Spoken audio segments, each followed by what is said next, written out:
welcome everyone, welcome to the participants and welcome to the panelists. So it's a great pleasure to be here today in Madrid on this first social media workshop co-organized jointly by the European Generic Medicine Association and our Spanish colleagues. So this is a very special time of the year as this workshop coincides with the annual meeting of the generic medicine industry at European level, gathering this year in Spain to discuss the challenges ahead. And definitely communication is one of the challenges. To spread the message about the value of our industry to society, exchange with patients, and of course dialogue with all counterparts. So I think that with the introduction of social media, the industry cannot afford to do business as usual when it comes to communication. Social media has brought in a new model of communication, and the European Generic Medicine Association took up these challenges. So in particular, with the connection which can be established with the patient, but also social media users in general, to provide them with a more direct and transparent message, addressing a quality message, and develop a trustworthy image of the pharmaceutical industry, which of course our association promotes through our values and vision. So that's why, with the help of Doris here, our association is enthusiastically present on different platforms, such as Twitter, LinkedIn. We have a YouTube channel, so of course you are all more than welcome to follow us and tweet today. And so without transition, I give the floor to Doris, who with her passion and experience will highlight the feature of this workshop.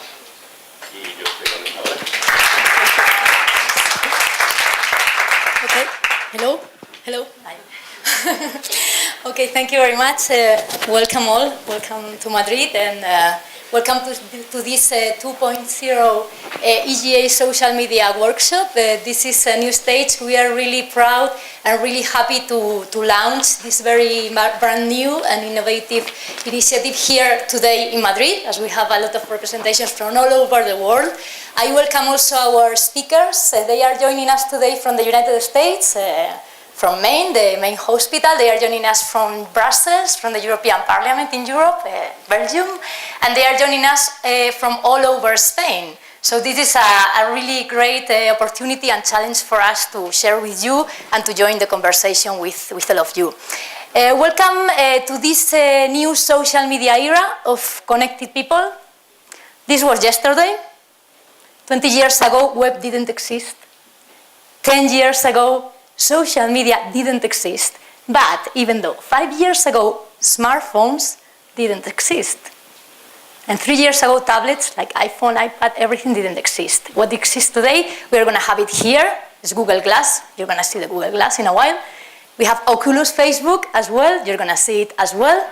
So this social media era where health is the most looked up word in Google in countries like Spain. Social media platforms have become the first activity in the social media web worldwide, and 1 in 4 patients today post about health experiences with their comments, feelings, and opinions. It's an era where 92% of us, 92% of people, we do trust more other peers' recommendations than what messages from brands, organizations, or corporations. So it is here where we, the European Generic Medicines Association and the Spanish Generic Medicines Association, have decided to build and engage our own community around the generic medicines. So this is how we have done it. Please let me show you afterwards a video. And I just wanted to say that you are all very welcome today from all over the world, from where you are joining us today, from the platforms, from Google Hangout, from Twitter, from Facebook, from LinkedIn, wherever, and just enjoy the session and join the conversation through the Twitter. You know, we are tweeting with the hashtag EGA 2.0. And just thank you all for coming. Thank you our sponsors, Teva and Cinfa, and Agora News for joining us today as well. And just have a good time, and this is our story.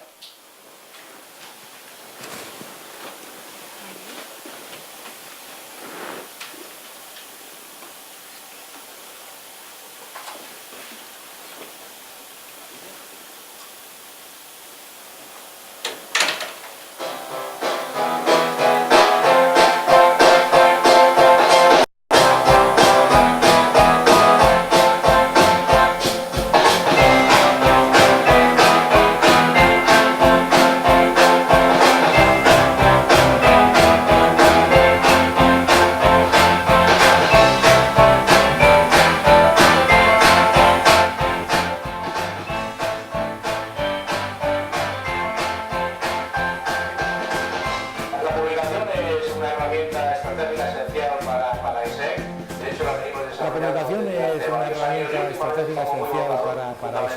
De hecho, la venimos desarrollando desde hace varios años y últimamente estamos muy volcados fundamentalmente en las redes sociales.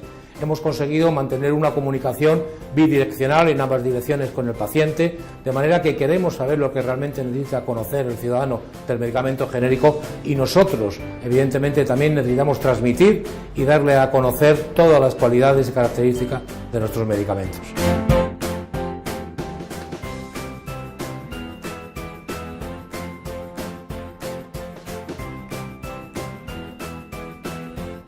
La red social, en realidad, lo he dicho antes, es una pequeña ventana que nos abre a un mundo inmenso y creo que si sabemos aprovecharlo puede ser la clave de lo que viene ahora próximamente.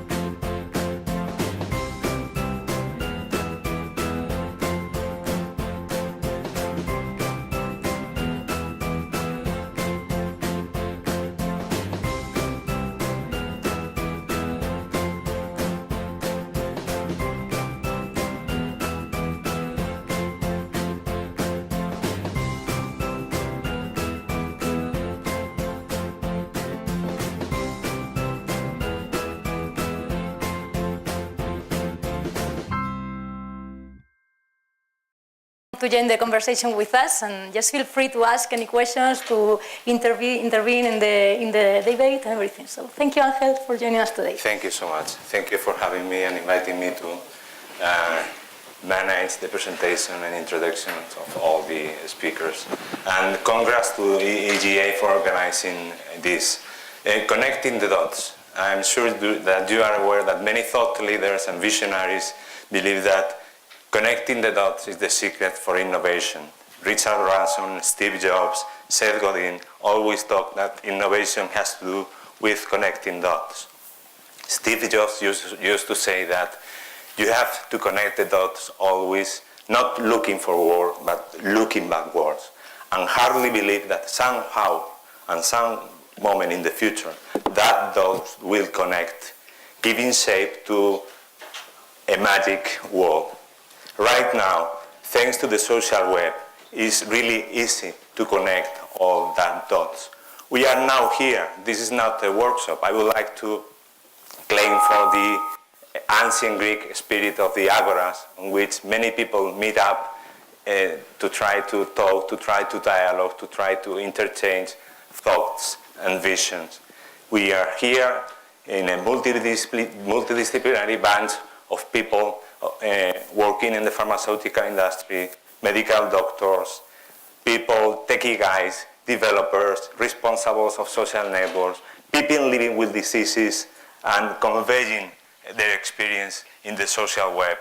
So we are all different dots that have the privilege to meeting today together. We are going to use different formats, as Doris said.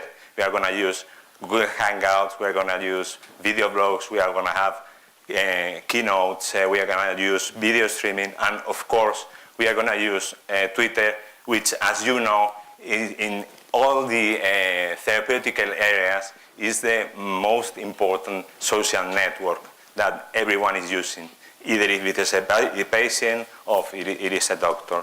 So, we invite you to make this experience really social by tweeting your thoughts, your experience, your learnings, your vision, using the hashtag EGA20. And that's all. I'm going to introduce you to the first speaker. The first speaker is Dr. Rafael Grossman. Dr. Rafael Grossman was born in Caracas, Venezuela, but he's working and living in Maine, in the USA. He's now live in Google Hangout. Can you please, just to say that Dr. Rafael Grossman is a Google Glass pioneer. He has been selected as one of the first explorers, and using one technology developed by a Spanish company based in Murcia called Droiders. He was the first doctor, 24 hours before the Spanish doctor Pedro Guillén, running a surgery because he's, sorry, I forgot to say that he's a surgeon, a general surgeon and a trauma surgeon, running a surgery using Google Hangout. He's going to share with us his experience. Thank you so much, Rafa, for being here, and it's your turn.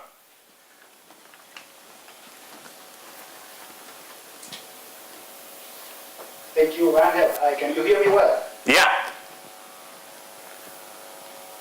I hope you can all hear me well. Great. Thank you for inviting me, Angel, and EGA'S. And I only wish I would be there presently, but I'll be there virtually. It's really an honor to be there, and hopefully the technology helps us, and we can actually connect the dots today in a meaningful fashion. As Angel said, I'm a surgeon. I'm going to go back and forth from my actual view of my face and then my slides. So hopefully this works. I'm a general surgeon. I'm a trauma surgeon. I'm originally from Venezuela, but work in Maine. And that's my Twitter handle, which is the best way to connect with me. And I am a Google Glass explorer. As an early pioneer for Google Glass, really my vision was really the one of using technology to help the healthcare. And as you can see, I'm a fan of gadgets. I do from trauma surgery to robotic surgery, but Google Glass is one of those tools that really woke up my attention in order to really sort of give me some sense of what technology could really do for someone, for us as surgeons. Technology really has a way to enable us to do better patient care. And I hope you can see my face well. I'm not sure what's happening in here, but if you can, please, Angel, let me know.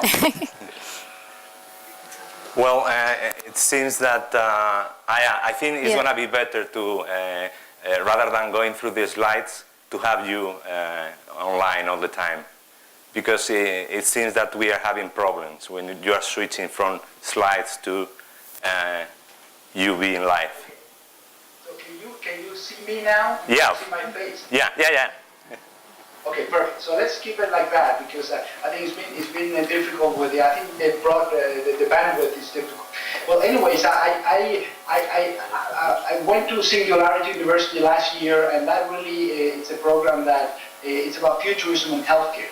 I got exposed to Google Glass there. When I came back to Maine, which is where I work, a few days later thought of using the Google Glass in surgery. And as Angel said, I was the first surgeon who ever did it. And after that, it was such an excitement that it was raised by this feat of just using a device like Google Glass to allow us to have better communication and better connectivity in healthcare. Google Glass, as you probably all know, is like having a small computer, a small smartphone in front of your eyes, and it allows you to do anything from making a phone call, to text, to check Twitters, to check Google, to also record video, take pictures, but also most importantly, I think in healthcare, is the ability to enable streaming of live video and audio data. So that's what I did in the operating room. Was able to stream the operation that I was doing, obviously respecting the patient's privacy and asking for permission beforehand. I was able to stream that image and that view of what I was doing to a group of students in the next room. And I was not just recording the surgery, I was streaming it. So they were, through my eyes, present in the actual surgical procedure that I was doing. So I think that that's very important, because having the students have my same point of view, the same perspective that I was having in the operating room without them being physically there was something very powerful that allowed them to ask me questions, to answer my questions, to really have a much better learning of what I was doing. So a device like Google Glass, a wearable device like Glass, has an incredible potential for improving the way we do medical education. So in regards to caring for patients, and then I'll touch a little bit on pharmacy, I think that a device like Glass that allows us to tap into the digital realm with voice activation, and sometimes even with gestures or winks or moving our head, we can really tap and navigate the digital menus that are in our computer, in this case in Glass. So imagine doing teleconsultations where I can request the help of an expert provider anywhere in the world through Google Glass. Imagine me, for example, having being able to help someone who needs my help remotely, doing telemedicine through Glass.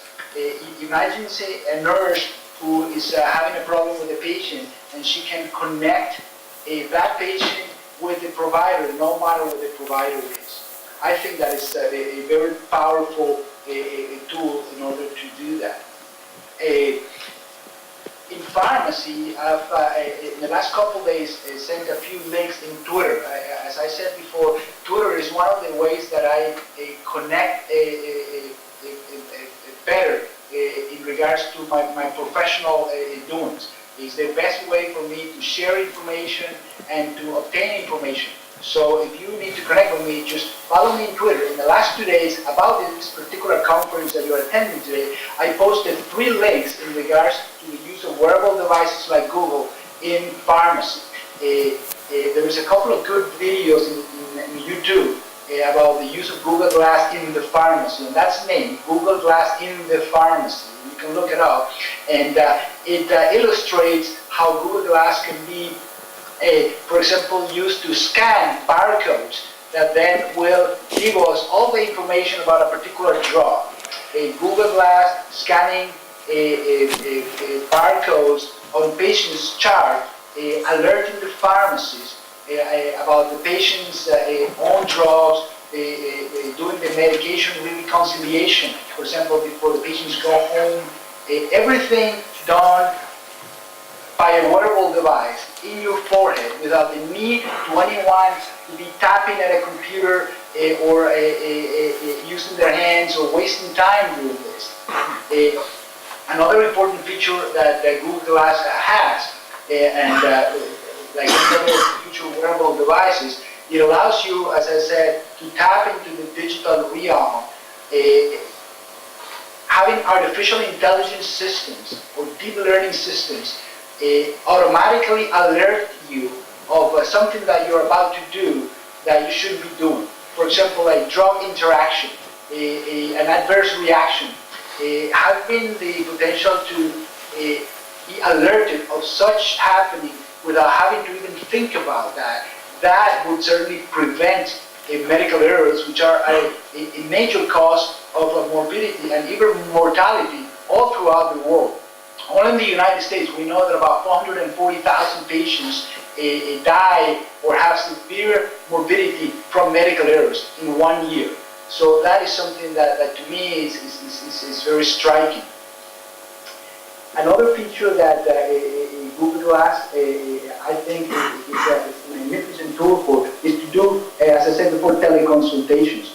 Doing telemedicine is something that I've been very interested in for many years. And teleconsultation is nothing more than a remote presence in medicine, advice or advice to patients or advice to providers. So when you can have someone extend their reach by using a device like this and the internet or the cellular connectivity to allow care where care is not possible otherwise due to physical barriers, that is something that we should really be excited about. We know that about of the 1 billion visits at least that we have to doctors' offices in the United States per year, about 80% of those visits do not require physical touch. So if that is the case, that means that we have patients that are not really needing to really physically go to the doctor. All they need is to be able to see the doctor and be able to get advice and a conversation like you and I are having right now. So I think that telemedicine, through a device like this, will improve and enhance the way we do telemedicine. I wanted to ask Angela to see whether anyone has any questions in the audience. Okay. I might answer and make it more interactive.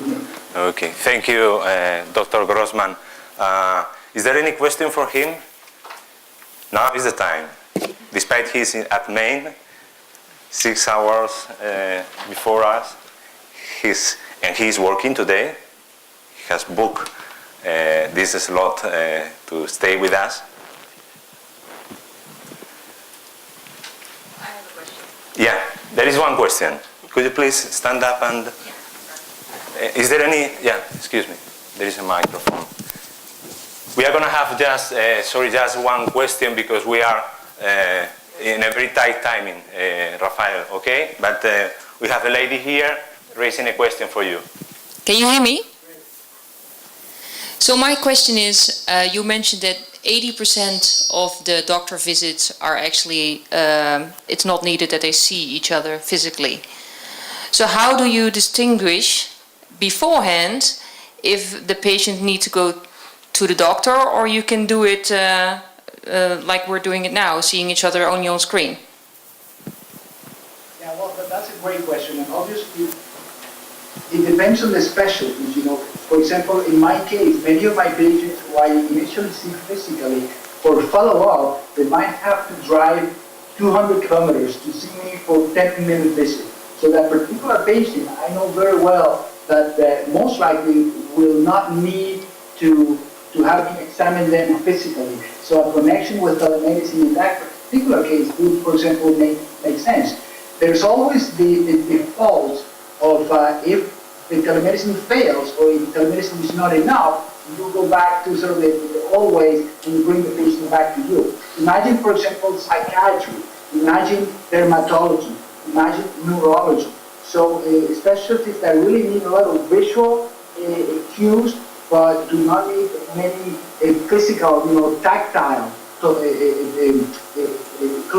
Those are the things that we know that can certainly not be brought to you, wasting resources for that patient, for the system, for society, and for you in order to be treated.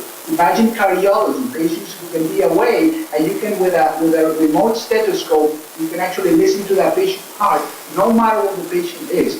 We're doing that here in Eastern Maine Medical Center. We have patients who are 100 miles away, and you can listen to the heart sitting in front of your computer.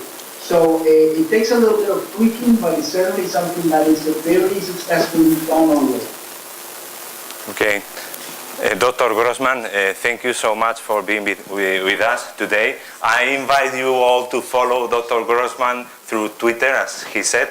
His account is @ZGJR. Okay? Through Twitter, you will find as well his blog. I do really love and learn a lot on his storytelling regarding his experiences and thoughts about this new scenario of the participatory medicine. And finally, I ask you for a big applause for Dr. Grossman.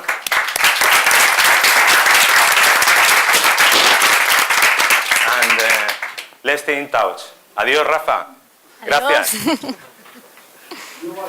Thank you. Thank you so much. Thank you. Thank you.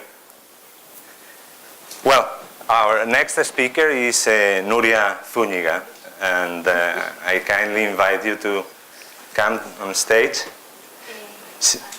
Yeah, she needs well, I'm going to introduce you in the meantime. Nuria Zúñiga is an economist, but on top of that, she's an outstanding human being. Okay, she's a person living with a disease called lupus. As you know, it has to do with Roma disease, and she's committed with her blog to Lupus es mi lupus to give visibility and connectivity to a disease that still, as many diseases, is an stigmatized disease. She is a very prestigious blogger at the Spanish blogosphere, and she is doing a great job. If you want to follow her on Twitter, her account is @tulupus, TULUPUS, okay? And her blog, as I said before, is tulupusesmilupus.com. Welcome, and it's your turn. Thank you very much. Thank you, everyone. Thank you for having me here. Can you hear me? Yeah. Okay. Well, I don't have anything ready. I didn't prepare myself for this speech. So this afternoon, when I arrived here, I looked at that, and I saw accessing patients. So, but what is it then? How can we access patients like me in a world when up until now doctors have seemed to be like this high, while we patients used to be or feel like this low? So that is what all this is about. We not only go to see the doctor because I have a headache, or I have pain here or there, or I can go to work and I feel very tired. We are more than patients. We are more than just a couple of symptoms and levels, and you can see in our analysis. And that's what I try to teach people that come to me, to my blog, because nowadays what people need is a lot of information. Times have changed. Like 20 years ago, we didn't need information. Just give me my pills, I go to my house, I take them, and I go to bed. If my life can be like it was, I'm fine. If not, then I will go to the doctor again and again and again and so on. But now patients are learning that we can take care of ourselves, and that is it in such a way up to us to be better or not. At least in here in mind.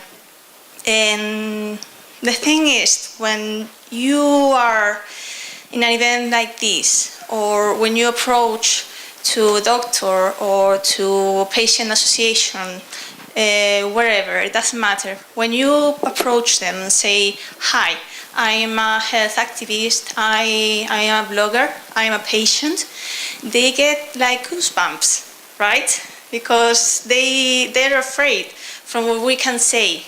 They feel we are going to, I don't know, start saying a lot of crazy things about healing and mindfulness and reflection and going near to God, or I don't know.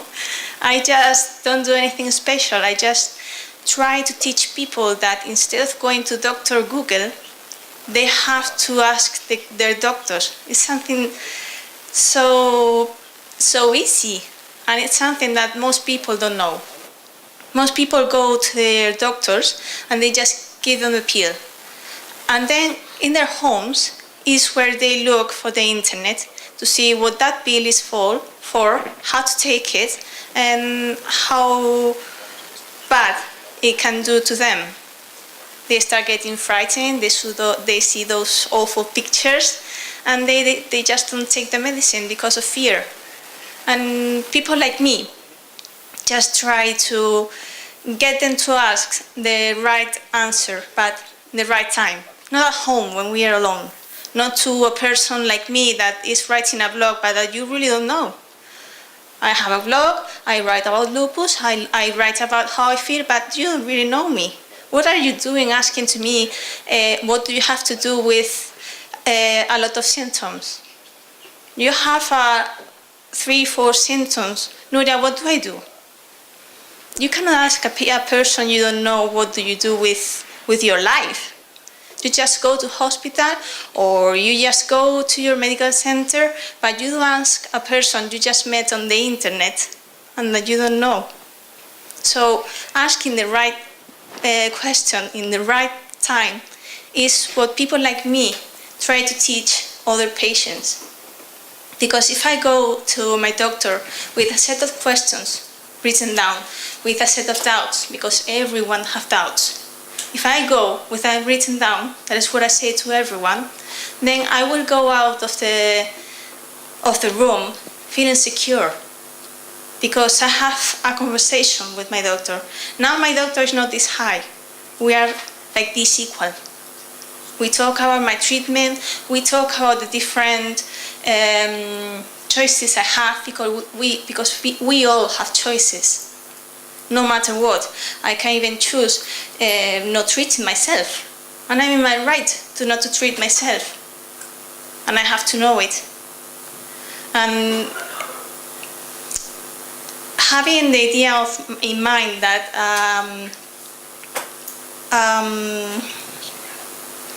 an expert patient is not that one that can, how does he say? I mean, we are empowered, but that doesn't give you the right to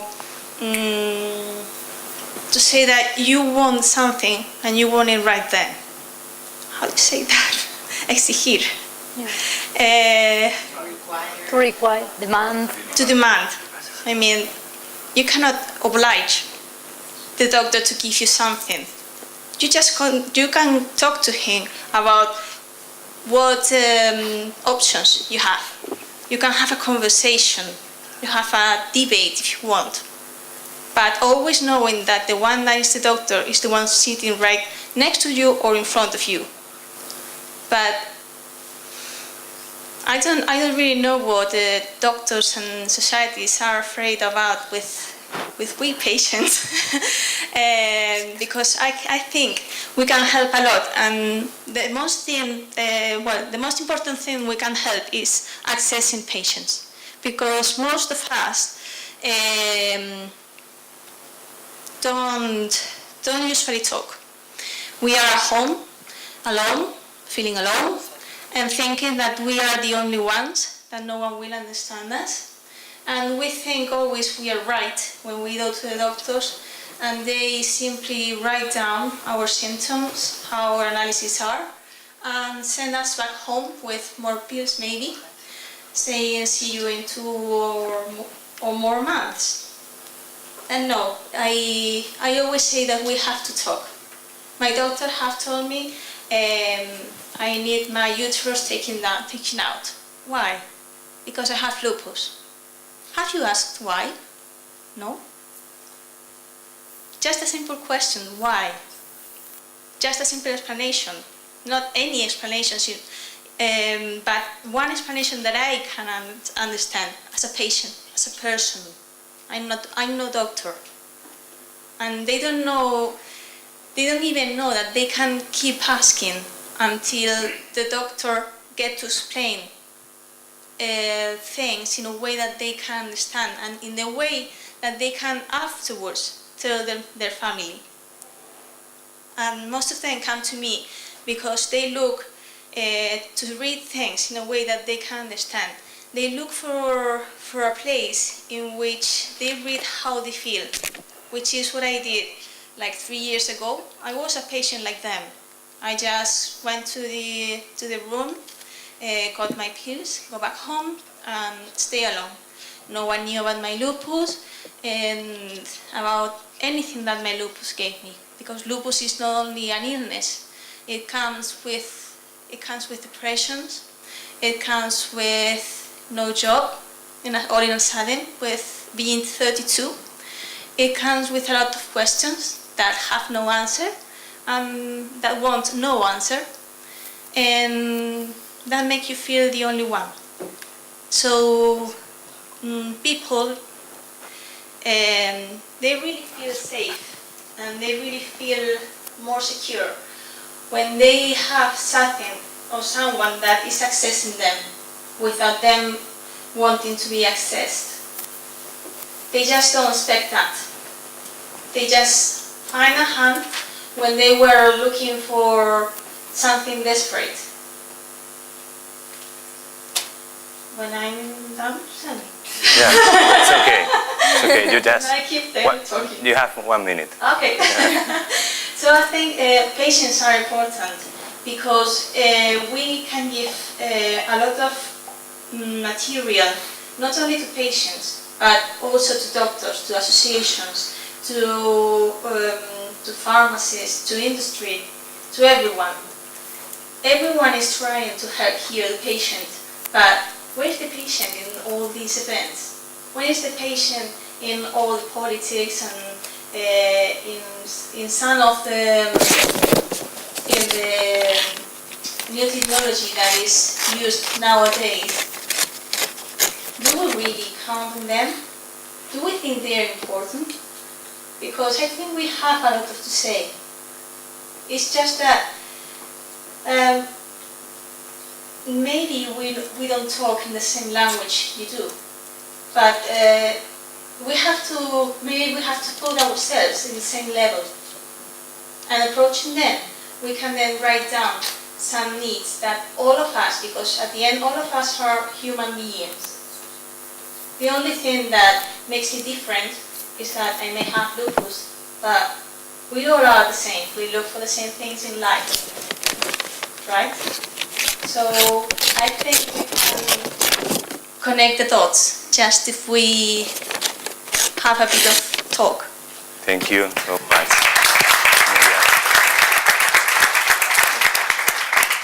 Nuria, thank you so much for your generosity. Thank you. Yeah, we are really pleased with that. Not many people living with this disease are so generous as you, conveying to us your views, your experience, your thoughts, and this is absolutely great. Thank you. You know, there is a in this change of paradigm, it is said that the new patient, the name they call empowered patient, has to be at the center of the system. And this is not a claim just of the patients empowered, but also of doctors that understand the value of empowered patients. There is a very famous cancer survivor called Dave the Broker, who has a very famous statement, which is now the title of the book, that is, "Let patient help." Let patient help. And there are a lot, if you skip, I'm sure you are not going to like this, but if you skip the pharmaceutical interest, there is now a challenging statement that is running like wildfire at the blogosphere, the healthcare blogosphere, saying that the e-patient is the new blockbuster. So, have it on mind.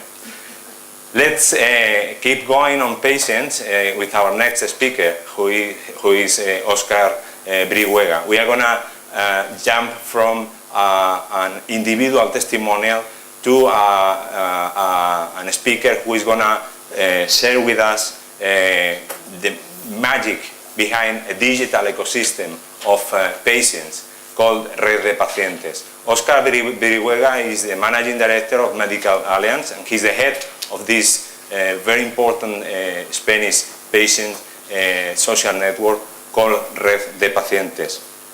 Oscar got a degree in medical physics and medical technology, as well as an MBA in my competition at IE Business School, and he's here with us to share his thoughts and the experience of Red de Pacientes. Thank you. Hello everybody. First of all, thank you to Doris, Julie, Carmen and Angel for inviting me and organizing the event. When I asked Carmen last week whether I should prepare a presentation or not, she said no, it's just something casual, so just improvise. So I will try to do something like that. Even the title, which is Socialist Healing, I didn't put it, so I have something to discuss about it, which I think is a very powerful title because my background is a scientist. I was researching in the field of medical physics for many years in the UK. And when I came back to Spain, I started with this idea in my spare time of connecting patients. So more than connecting patients, I was thinking of sharing information that I thought it was important for patients so they could improve their quality of life. So with a scientific mind, I started trying to connect patients, gathering data trying to see what were their symptoms, what they were taking, their age, etc. But I soon realized that it was not just about data. It was more important about social, about human beings and getting connected. Probably one of the most examples I'm proud of is Nuria, because as she was saying, a year ago she was just taking pills, staying home from 2 months to 2 months, and through our platform she just got introduced to this world, to some other people, and now she's giving talks in an international conference, so congratulations. So as I'm improvising, I think the best thing I can tell you is just the experience I had with Rett patients for the last 4 years. Okay, so as I said, we started this network with the help of my brother and some other full friends and family, as they say, the 3 Fs. We put together a beta web page in 2011 and saw that there was certain interest from patients. Not just patients coming from Spain, but also from South America, the States, all around the world that spoke Spanish. Okay, because on internet the barriers are not geography, but probably the language. So that at the beginning was a challenge, because we thought, okay, we are putting people from different nationalities, from different pathologies. This is going to be a very explosive cocktail. However, we were surprised because everybody connected really, really well. They didn't know where they were coming from or what pathology they had. They just thought, or they just knew they were patients, and they found there a connection link, or maybe some dots that they started connecting to each other because they were probably missing some sympathy from their physical surrounding. Because when you become a chronic patient, it's quite different from when you're an acute patient. You're an acute patient, everybody gets very worried. You go to hospital, you have your surgery, you have your drugs, wherever. Hopefully you get over the disease in a few months and that's it, you are back to your life. However, when you are a chronic patient, it has a huge influence in your life. For the first few months, everybody take care about you, but after a while, they forget about it. They just get on with their lives and they forget that you were a patient. That's the reason maybe why in a platform like ours, they connect to each other so quickly and so easily, because they are missing that social part that they are missing in their real life. Apart from that, I think that movement, or that social movement between patients is very, very important, because as Nuria was saying, they know and they realize they can help and need to help medicine in the way that probably Sergio will tell later about participatory medicine. I think talking to each other, patient to doctors, not just doctor, maybe other people involved in medicine, there are many, is very important, because in the 5 minutes they have, as she was saying, we have in our web page something called the clinical wall. We have the social wall and then the clinical wall. In the 5 minutes, she was very generous in 30 minutes. In the 5 minutes sometimes they have in the public system and they have to see a doctor. It's very difficult to tell them what happened over the last 3 months. However, if they have a diary of what have been happening, or a photo scan with what they have over the past few months, for the doctor it's very easy to understand what's been going on for the last 3 months, and also for the patient to explain what happened, what they felt, etc. So the idea was to, I'm getting a bit lost, sorry, but the idea was to connect this part of the data with the social part and create some movement that could help patients and medicine. There is maybe in the way we interpreted this different with patient associations. Normally the traditional way, it was patients got together through an association. Here in Spain, that was between 5 to 7% of the population, of the prevalent population, which was, I think, not significant enough. I don't say that they've done a lot, but the total number of patients were not getting there. The 100% patient, the other 95, 93% of patients were not getting to connect to other people. By connecting, they respond to medicine in a different way that one person by itself could answer. What I mean by this is, for instance, when we try to liaise also with doctors, with industry and patients, because at the end our platform had to be supported by industry so far. And when we liaise with all of them, what we found is that if patients know what things are about, like Nuria was saying, you ask them whatever question industry has about quality of life, what they think about their reputation, what anything, and they respond very quickly and very honestly. And that's only happen if they believe they can support and help doctors or industry in developing new drugs or improving their quality of life. So, coming back to the title, Socialist Healing, I think that that's my experience, that we cannot just be a 2.0 healthcare platform or wherever if we forget who is behind. It's not just the computers. I agree with Dr. Grossman that telemedicine is the future, but we shouldn't forget that behind the screen there is a person, and we also have to work the online and offline world. Okay, and that's probably why we are all here and not just having a Skype. Okay, so I don't know. What's the time? Yeah. That's okay. Thank you so much, Oscar. Right. Thank you. Well, I forgot to mention his account on Twitter. He's using two accounts. The personal one is Osbrimo, OSBRIMO, and the professional one is at Red Pacientes. Okay? Thank you so much, Oscar.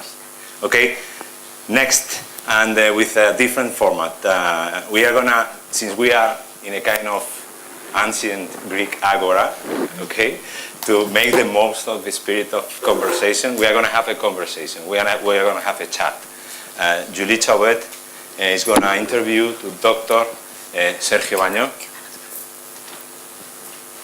Thank you for being here. I'm going to introduce Dr. Sergio Baño. He's a very prestigious Spanish dermatology. He's working at the public health at the Hospital Ramón y Cajal, as well as in the private sector at the Grupo Jaén, which is a group specialized in dermatology. He's an expert in early detection and treatment of skin cancer and melanoma, and he's leading the movement of the Doctors 2.0 in our country, leading gold standards applications such as DermaMap or PhotoSkin. I mean, he has been awarded as one of the geeks under the 35s fostering the social health in our country. Thank you for being with us. Thank you for taking your time, because you as well as Dr. Grossman should be working right now. And thank you very much for your kind invitation and your kind words. And it's a pleasure for me to be here. Okay. So I'll start right away. So thank you very much for being here. So my first question to you is, what is your understanding about what is a Doctor 2.0? Well, we are living a digital revolution in health. Besides the medical information, doctors may learn different ways of communication with the patients, different uses of new devices such as Google Glasses, the management of reputation in social networks, and also ways of telemedicine. This is what I understand as a Doctor 2.0, the doctor that evolves and accepts participatory medicine and digital communication with the patient. Thank you. So how is new technology changing clinical medicines nowadays? Well, years ago, the only way of communication with the patient was in consultation. Today we have several ways of communication: internet, social networks, telemedicine, Another important difference is the way that doctors look for medical information. Different studies have demonstrated that internet and specifically the smartphone are the main sources of medical information for the doctors. Mm-hmm. And so how this is affecting the relation you have with your colleagues and peers? Well, the new technologies allow an immediate communication with, between doctors, even with doctors living in other countries, like with Rafa Grossman. And it's important that this communication may allow to research purposes, to formative activities, and these are important advantages of this digital and immediate communication between doctors. Okay. Many of the speakers already referred to the empowered patient. So what is for you an empowered patient? What is your perspective? Well, in my opinion, the more information that the patients have about their disease, the better that they will understand the treatment, the evolution of the disease, and it will be better for them. The empowered patient is an informed patient that takes an active role in the management, the prevention, and even treatment of the disease. And I usually say an informed patient is better than any prevention campaign. Yes, sure. Now, on a different topic, regarding health apps, could you maybe provide us with a relevant example that an app which would be a balance between a scientific rigor on, medicine-based knowledge and the collaborative spirit of the new medicines and social media? Well, we have recently developed an app called Photoskin with the technology group Wake Up Health and the pharma EGA'S. It's a free app targeted to the patient that empowers the patient and tries to improve the early diagnosis of skin cancer. It promotes the skin self-examination of the patient with digital photographies that the patient bring to the consultation and allow to the doctor that we have an important information about the evolution of a specific spot or mole in the skin of the patient. It has been demonstrated to be very, very important in the early diagnosis of melanoma, which is the more aggressive form of skin cancer.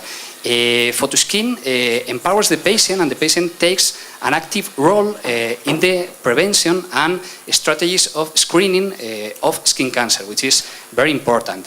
Surprisingly, since the launch 1 month ago, more than 60,000 users have downloaded the application, which is an incredible number for a health app, highlighting the trend towards a participatory medicine, I think.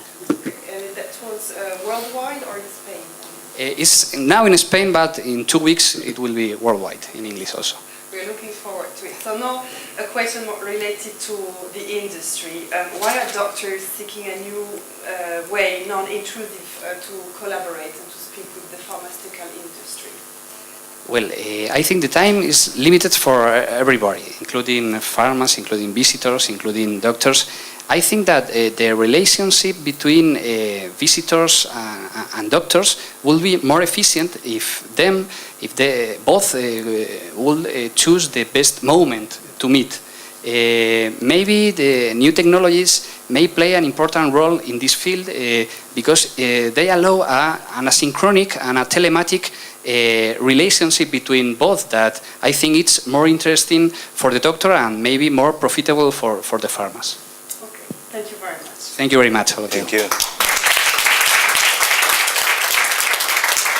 Wonder if you have any question to Dr. Baño? Yes. Can I take? Hi. It's about the legal frame of the relation with the patient and the industry, because as you were explaining, there is some kind of afraid about the speaking with the doctor or send an email or any kind of communication, So I want you to explain us or to share your information about the experience about these legal considerations. Well, I think it's a naked world yet. In my opinion, when I communicate with the patient in internet or in social networks, I try to maintain the distance in terms that a diagnosis should be presentially if we are not working in a controlled telemedicine system. Patients in the blogs and in other digital communications platforms usually ask for a quick diagnosis, even without image, in dermatology, and I think it's not good. The main advantage of social networks and the digital communication, direct communication with the patient, is the information that both could interchange, but not only or not look for the direct diagnosis. Previously, I want to make a comment about what was comment with Rafa. We performed a study in Ramón y Cajal Hospital with a teledermatology app that connected the primary care physician with the specialties of dermatology in the hospital.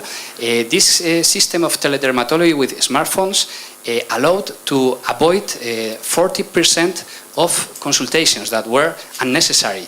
It's a very interesting number in terms of costs and in terms of patients and days of waiting for the consultation. And I think that new technologies are very interesting for this kind of thing. But there's no a legal establishment now just to guide also doctors and patients.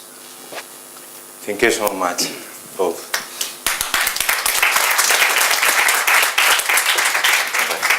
Well, I invite you to follow Dr. Sergio Baño. His account Twitter is @Sergio Bano G. I'm going to try to spell it. SERGIOVANOG.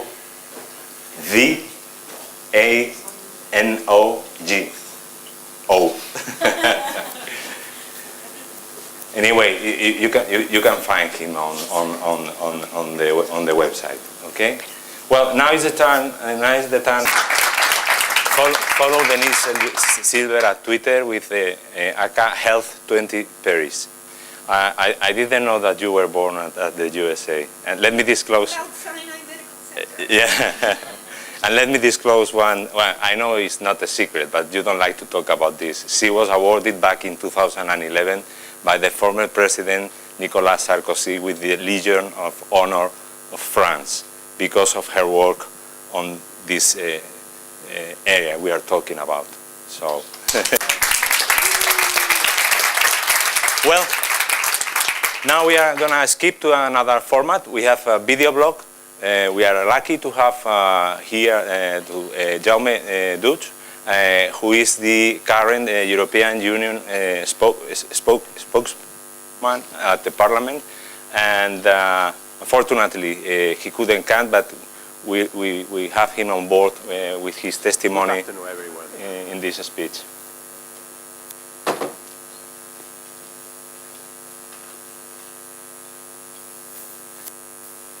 Good afternoon, everyone. First of all, thank you very much for inviting me to the workshop Connecting the Dots as part of the 20th Annual Conference of the European Generic Medicine Associations. My name is Jaume Duch, and as the spokesperson and director for media of the European Parliament for more than 8 years now, I have observed the rising importance of social media within the last years.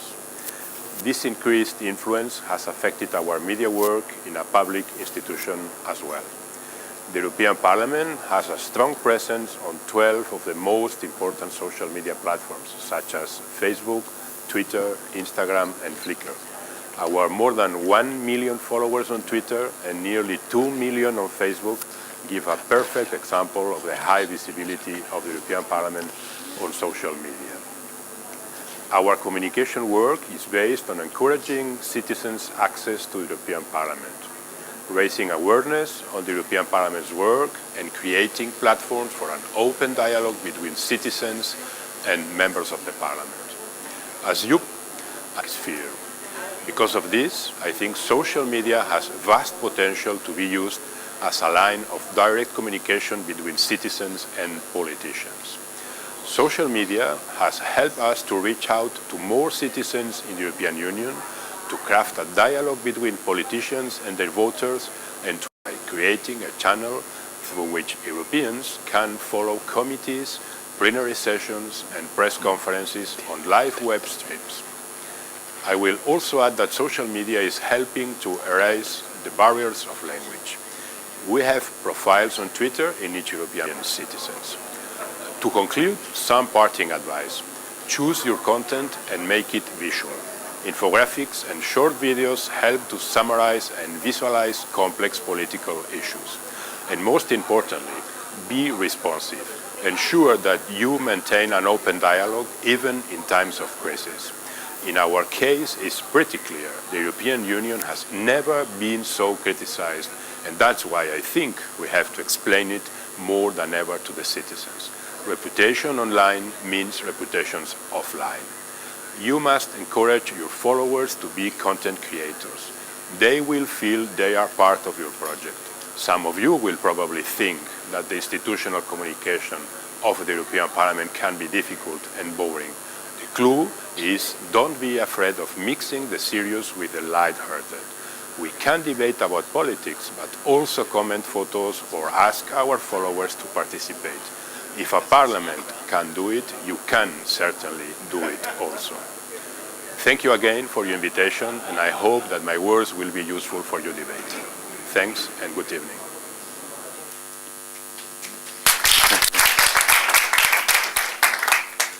Well, thank you, Jaume Duig. You can follow him at Jaume Duig. So easy. He was lucky enough to book from the very beginning his name with his account. Thank you so much for bringing to us the European perspective about the adoption of social media from Brussels. Okay, next speaker is now the turn of Sara Navarro. He's coming right now.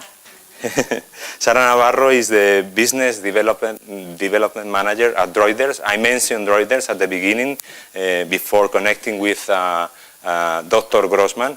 Droiders is a gold standard technology company, a Spanish company based in Murcia.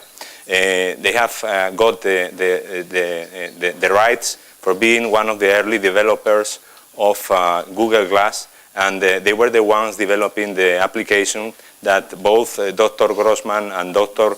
Pedro Guillén use it when they ran their first surgery. Sara Navarro Medina has a wide professional experience in technology, both in Spain and in the UK.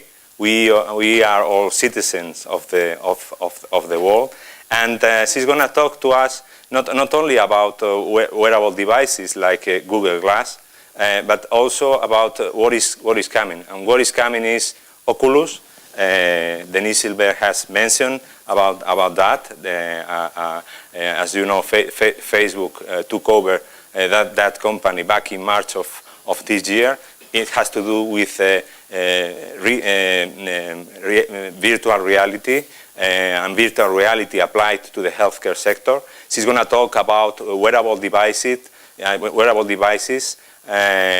what's coming, like the iWatch, and all regarding quantified self as a great tool for we as patients or future patients to manage our health together with the healthcare professionals. I think that Sara is still... Yeah? Well, you can follow Sara at S Navarro, NAVARRONOMEDINA.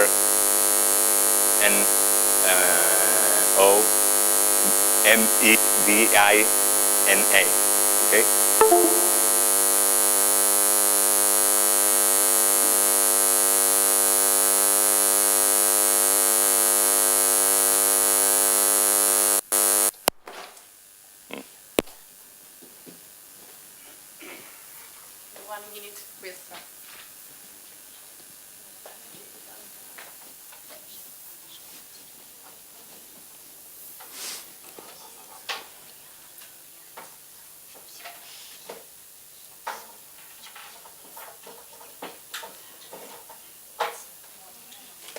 Sara, you are based in Madrid, right? Yes, we are in Madrid and also in Murcia. Mm-hmm. We have the development teams in Murcia, and some of us are in Madrid. Business development, communication. Good.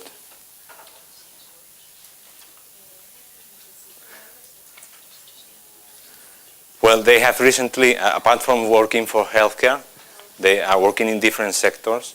And as you know, we have a new king who was appointed last week. They covered in the Spanish national television the live signal of what went on that significant day through technology of Google Glasses.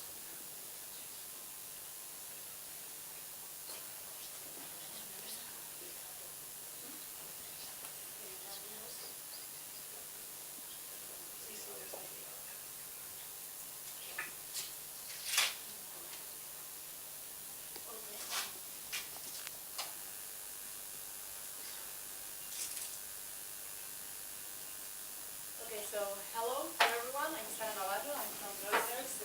We are a mobile and wearable company that develops software for healthcare applications. So I'm going to show you some of the demos and apps that we have developed for another companies. And here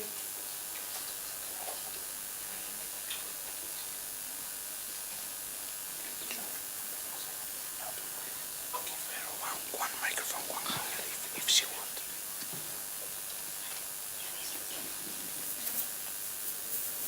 So we develop for every kind of device, from smartwatches, Mio, to bracelet, Google Glass, mobile tablet and PC, to Oculus. That is a virtual reality display.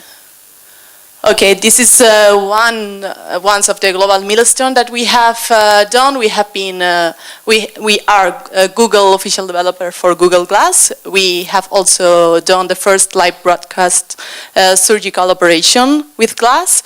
Also, we have done augmented reality application to teach surgeons how to do and proceed an operation.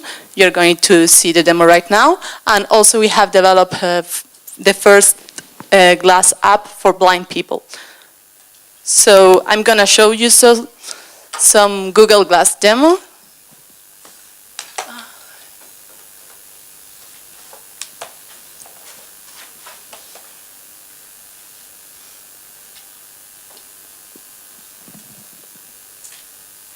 Right now. Okay. Right now you are watching the same as I'm looking through my Google Glass. So here's the right menu. So I'm gonna share with you my vision. Now I'm recording a video we have done for different surgeons and different operations live streaming.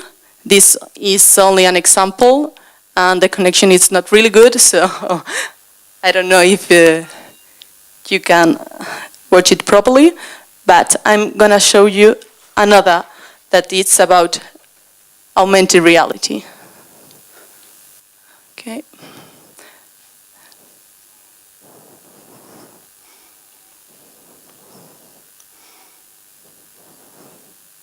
It's called Medicar, and it's an application. It's really, really simple. We are developing now the second stage. But the thing is that if you are in an operating room, the patient has this printed on his or her body. So you have only to look at with the glass at the target, this code, and then it will appear an animation explaining you how to do the operation. So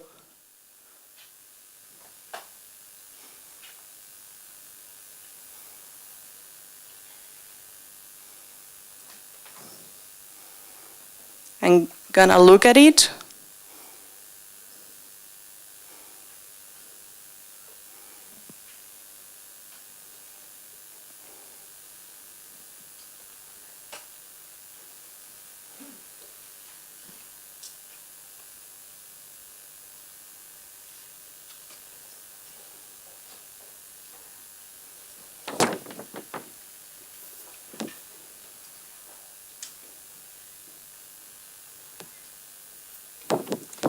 ver, sostener, a ver si se ha quedado medio tonto.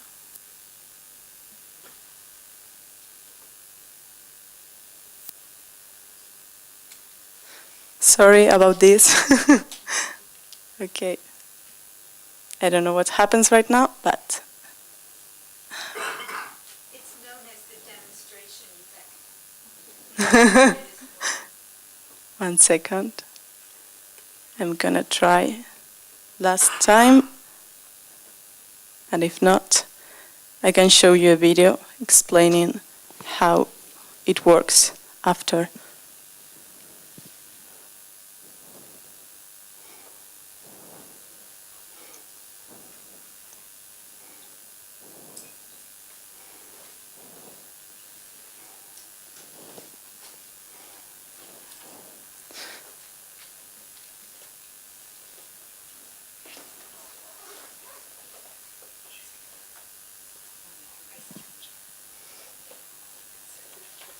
Okay, I think we are gonna leave it, and I will try to do it later if someone wants. Because, yes, right now.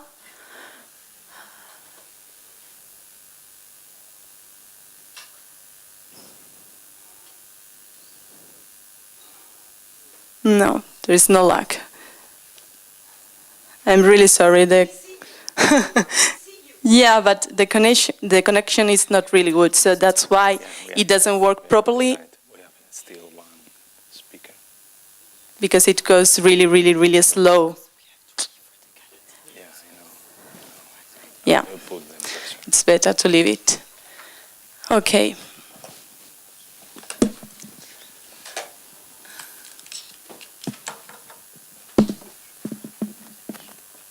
Sarah, excuse me, but we are almost Yes? over, yeah. Oh my God, okay.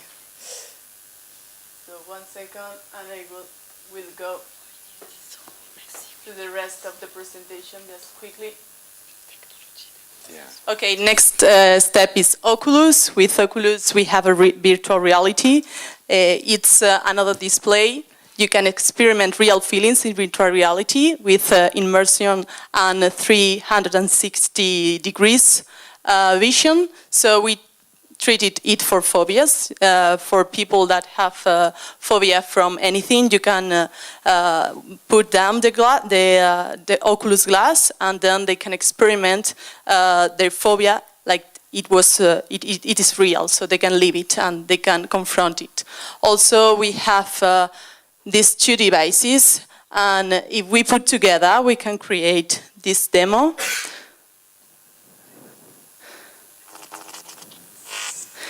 It's a bracelet that can can pick up all your gestures, so all your muscle gestures. You can it's pick up by the Oculus glass, and you just have this sensation. You can drive.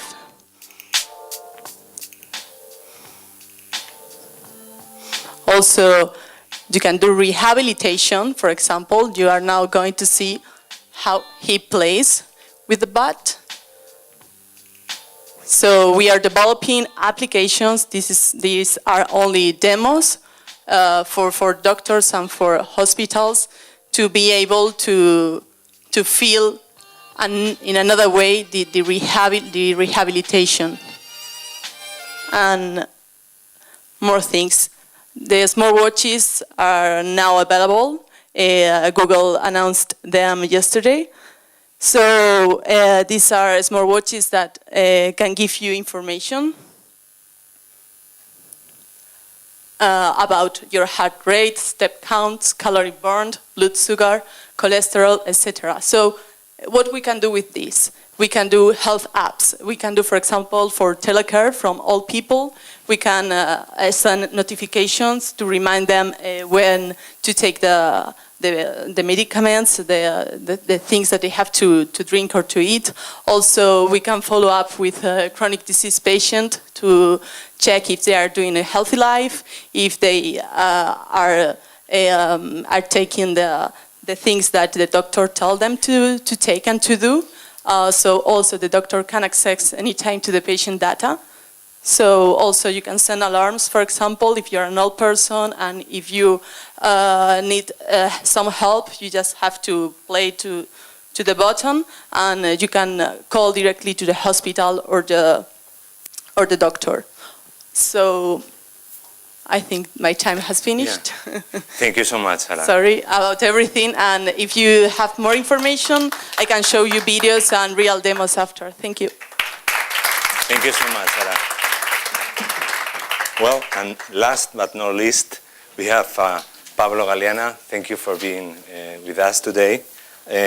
Pablo Galeana is the CEO and founder of Digital Labs, which is a startup specialized in digital health and pharmaceutical digital marketing. Pablo has a great professional background. He has been working during the last years at Google, being responsible of different sectors, including healthcare, and he started to work in the healthcare sector at a company that I suppose is familiar for you, called Johnson & Johnson, for many years. So he has both visions, and he's going to share with us what's going on in terms of the video as a tool for the patient recovery. Okay, thank you very much. When Angel approached me and told me, you want to do 10 minutes without any slides or video, I said, I'm not sure I can talk about video without showing videos, but I'm going to do my best, okay? First of all, let me tell you, I quit Google 3 months ago because I really saw an opportunity to help transform healthcare organizations through one very simple concept, is the intelligent use of digital, which is not the way we very often use digital in organizations. Secondly, because I am convinced through my double experience at Google and Johnson & Johnson that digital is going to play a key role in addressing some of the most pressing challenges the healthcare systems in Europe are coming to face in the next few years. So just as a forward. Today I want to talk to you or convince you about 3 things. I think one is very clear. Digital is playing a key role in how consumers make decisions about their healthcare. That's a no-brainer. The second is why video is fast becoming the key influencer when it comes to healthcare information. And finally, how can we approach the creation of a winning content strategy towards patients, healthcare professionals, and society in general. So let me start with the first. At Google, we used to say that technology has transformed consumer behavior. That's why we're here today. And we talked about the connected consumer. Okay? This connected consumer has faced a change in their behaviors through technology because they have become connected. These connected consumers have like 4 C's. The first one is, I'm permanently connected by all sorts of devices, 24/7.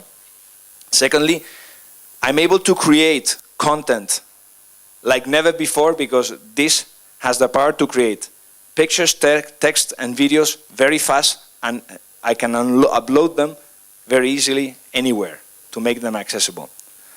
Thirdly, this unlimited amount of content requires a lot of curation by our side. We have to filter all this information and share only what's relevant to the people we want to share it with. And finally, through digital means, we can connect to any community of interest or passions we might have, or with any community of healthcare sufferers or of geeks, around digital healthcare, which is my case.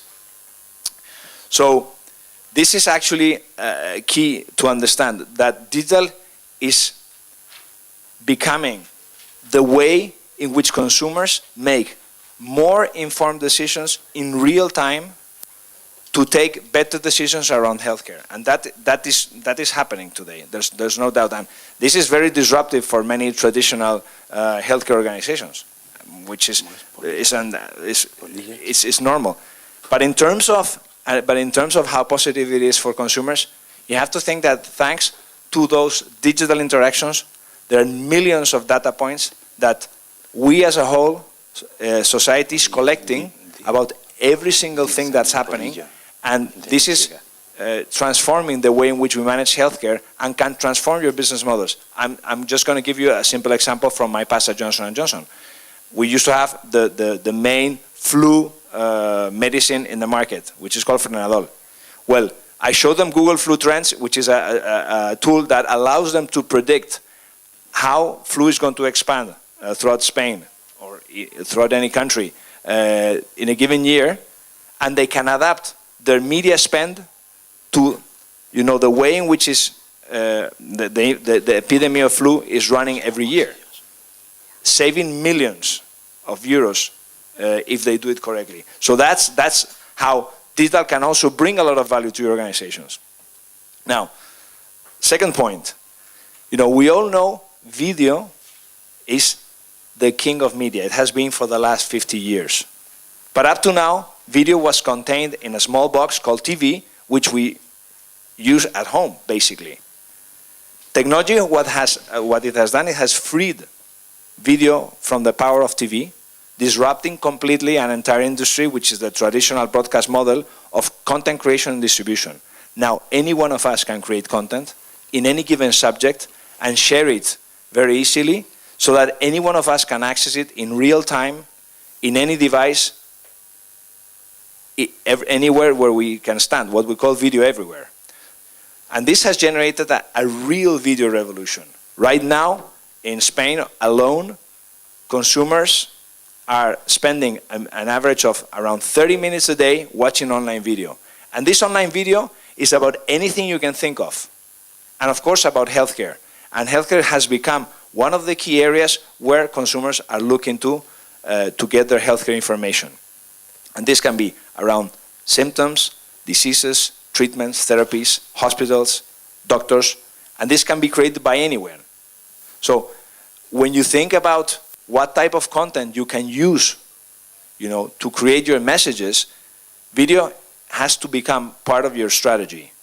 And just let me finish with one thing. There is nothing that beats sight, sound, and motion when you're trying to create a message, you're trying to tell a story, you're trying to change perceptions, or you're trying to drive consumers to react to what your message is bringing. And finally, I'm going to talk about the strategy. Very often I get the same question. So, okay, I accept video is critical. So how do we go about winning in video? How can I connect with patients better with my video strategy? And here I always talk about two things. One thing is content creation, and one thing is content activation. Content creation is the art of crafting the right message, and getting it to the right people. And content activation, the creation would be how to create the right content. And activation would be how can I get that content in the hands of the right people and at the right time, okay? And this is critical that we understand that we cannot just make the right content and think that consumers are going to flock to find it, or patients. Why? Because just in YouTube, every minute there are more than 100 hours of content uploaded.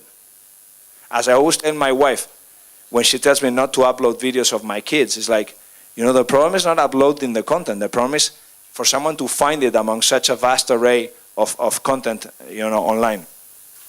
So that goes for the content creation part and the activation. I would say that you have to devote equal the amount of effort to creation and activation. This is like having a Ferrari. If you have a Ferrari and you have no petrol, you cannot get any fun out of it, okay? And I'm going to tell you a secret, and I was doubting if I was capable of actually giving away my best kept secret, is the formula to winning in this video environment. But I think I wanted to share it. It's very easy, okay? If you want to understand how to work around content creation and content activation, you have to think of the patient journey. This is something in the industry, especially in the generics industry, you're not very used to, okay? You think normally, my stakeholder is the healthcare professional, probably the pharmacist, and if anything, the public administration that actually grants me the opportunity to work with them. but you seldom think about the patient. And if I think about the patient journey, I can understand what is the content that is relevant for each patient at each time of their recovery journey. And secondly, I'm going to understand what are the touch points that I'm going to use. I'm going to give you an example. For example, if I've got pain in my knee, okay, I'm probably going to go online to Google and ask, hey Google, okay Google, tell me, why is my knee hurting, okay? And then I'll go to some site, maybe, Wikipedia, maybe some other stuff that takes me there, and my search will continue from there. I might also go to YouTube. I mean, YouTube is a great source also of information around why my knee might be hurting, okay? But, if I've gone to the doctor and I've been diagnosed with arthritis in my knee, and I'm trying to find information about the treatment he has recommended or an operation, or I've been just operated and I'm just recovering at home, doing rehabilitation for my knee, I'm probably going to go to more specialized sources. I might even, there's maybe an arthritis association which I can actually, a site where I can go to get information. Or maybe I found there's, a doctor that's specialized in arthrosis that has fantastic videos in YouTube, and I subscribe to his channel and I get all updates on, testimonials of people that are actually recovering. So you have to think of this as the key,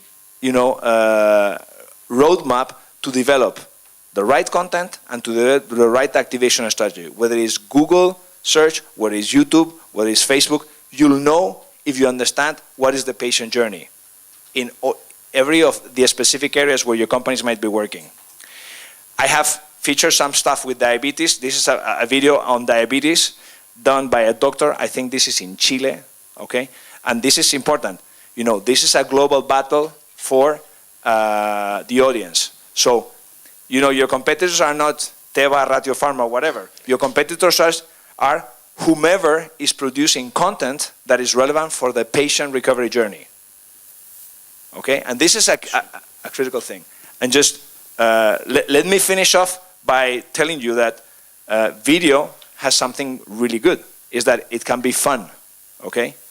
And even in an industry that could be as boring as healthcare, you can actually find people that are doing things that can bring science to life in a way that could be, relevant. And let me show you the start of a small video by Roche, which is part of a program called Drawn to Science, and in which they have shown how you can talk about stem cells in research in a way that even a 10-year-old boy would understand.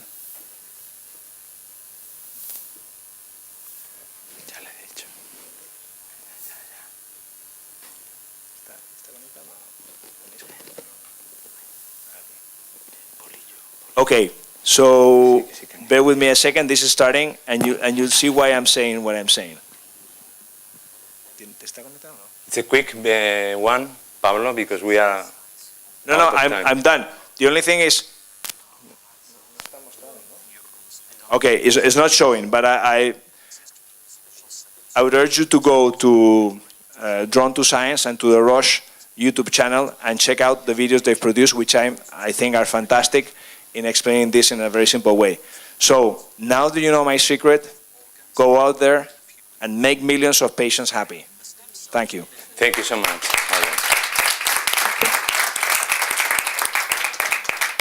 Thank you so much. Well, we are arrived to our end, but we would like to thank you all, the organization, the speakers, Accesing, EGA, and of course, all the attendees physically and virtually at the global web. And we would like to say just thank you, and we want to say it in a different way. And if you go through the last slot of the program, you will say that EGA want to say that is really happy. So let's take just 3 minutes to convey it in a different way.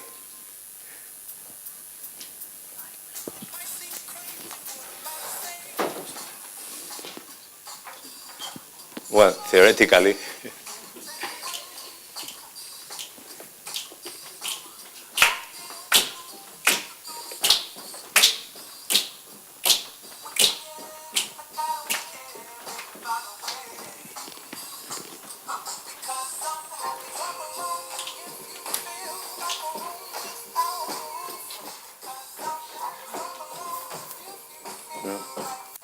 una mierda.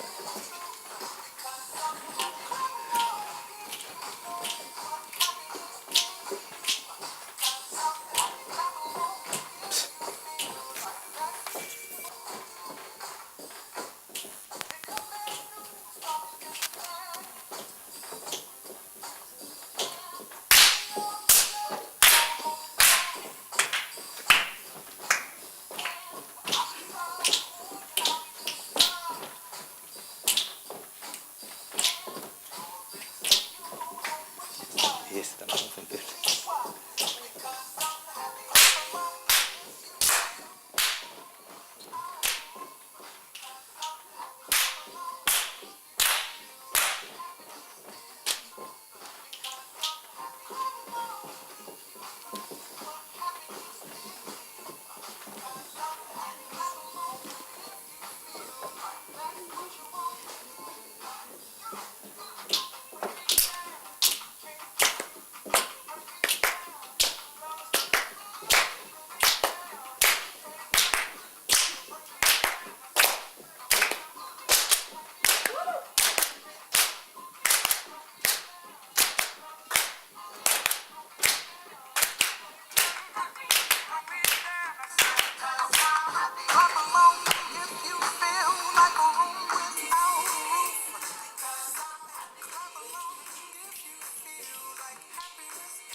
Well, it's time to leave. Thank you so much. And sorry for the logistics.